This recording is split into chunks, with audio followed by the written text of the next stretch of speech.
നാറാണത്തെ ഭ്രാന്തിനാണ് ഭ്രാന്ത് പിടിച്ചത് എന്നുണ്ടെങ്കിൽ ഇവിടെ ഇപ്പൊ എനിക്കാണ് എന്തെന്ന് വെച്ചാല് ഒരു ദിവസം ഫ്രീ ആയിട്ട് വീട്ടില് മക്കളോട് കൂടി നിക്കാലോ എന്ന് കരുതി കഴിഞ്ഞാല് അവര് പിന്നെ ഒരു രക്ഷയും തരാത്തൊരു ബഹളമായിരിക്കും കേട്ടോ. എന്തെന്ന് വെച്ചാൽ നമ്മളൊന്ന് അവരുടെ അടുത്ത് ഫ്രണ്ട്ലി ആണ് എന്ന് കണ്ടു കഴിഞ്ഞാൽ പിന്നെ വേണമെങ്കിൽ തിരിച്ചടിക്കാനും അവർ മടിക്കില്ല കേട്ടോ.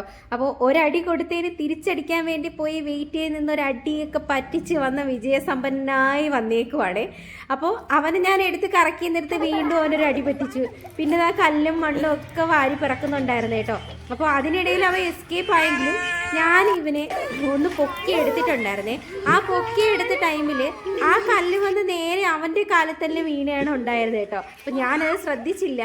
അതിനിടയിൽ കൊതുവിനെ അടിക്കാനെന്ന വക്കത്തിൽ ഒരു അടിയും കൂടെയൊക്കെ കൊടുത്തിട്ടുണ്ടായിരുന്നു കേട്ടോ. അത് ശരിക്കും കൊതു തന്നെയായിരുന്നു. അപ്പോൾ കാലിൽ ഇതാ കല്ലൊക്കെ വീണിട്ടുണ്ട്. അപ്പോൾ ഇതൊക്കെ കണ്ടുകൊണ്ട് നിൽക്കുക ഇനിയും എന്നെ കൊണ്ട് ത്രാണിയില്ല എന്ന് കണ്ടപ്പോൾ ഞാൻ എന്തായാലും വയലിലോ ആ തോട്ടിലോ ഒക്കെ കൊണ്ടുപോയി ഒന്ന് കാണിക്കാം, ഒന്ന് ചുറ്റിച്ചിട്ട് വരാമെന്ന് പറഞ്ഞ് അവരെ കൊണ്ട് ഞാൻ പോയേക്കുവാണേ. അപ്പോൾ അവിടെ മഴ പെയ്ത് കുറച്ച് ദിവസം കഴിഞ്ഞതുകൊണ്ട് തന്നെ നല്ല വെള്ളം ഉണ്ടായിരുന്ന തോടാണ് കേട്ടോ. അപ്പോൾ കുറച്ച് വെള്ളമൊക്കെ ഒന്ന് വറ്റിയിട്ടുണ്ടായിരുന്നു കേട്ടോ. അപ്പോൾ ഇവിടെ ഇപ്പം ഞാൻ കൊണ്ടുവന്നതിൻ്റെ ഉദ്ദേശം എന്ന് പറഞ്ഞാൽ കുറച്ച് നേരം അവരൊന്ന് ഫ്രഷ് ആയിരിക്കണം, ഫ്രഷ് എയർ ശ്വസിക്കണം, പിന്നെന്താണ് നമ്മുടെ ഈ പ്രകൃതി രമണീയതയൊക്കെ ആസ്വദിക്കണം എന്നൊക്കെ ഉള്ളൊരിതുകൊണ്ടാണ്.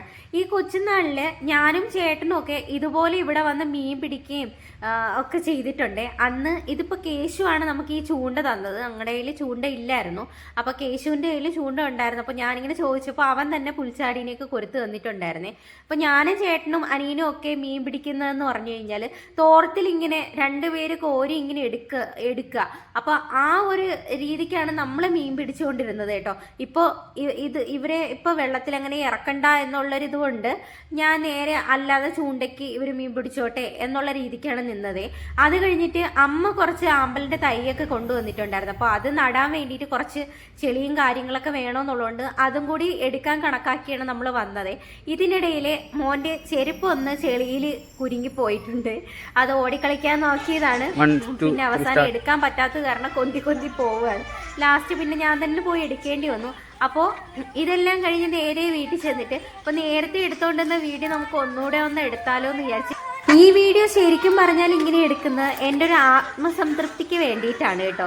ഒരുപാട് റീൽസും ഷോർട്സും ഒക്കെ കാണുന്നതിനിടയിൽ കുറേ ഗ്ലാമറസ് ആയിട്ടുള്ള വീഡിയോസൊക്കെ കാണുമ്പോൾ എനിക്ക് ഇങ്ങനെ ചെയ്യണം എന്നുള്ളൊരു ആഗ്രഹമുണ്ട്. പക്ഷേ ഒന്നും നടക്കാറില്ല. എൻ്റെ ഫേസ് അതിന് സ്യൂട്ടാവില്ല എന്നാണ് എനിക്ക് തോന്നിയിട്ടുള്ളത്. അപ്പോൾ ഇന്നത്തേക്ക് ഇത്രയേ ഉള്ളൂ. എന്തായാലും എൻ്റെ ആഗ്രഹം പോലെ എനിക്ക് ചെറിയൊരു വീഡിയോ ഒക്കെ എടുക്കാൻ പറ്റി. അപ്പോൾ tata bye bye, see U.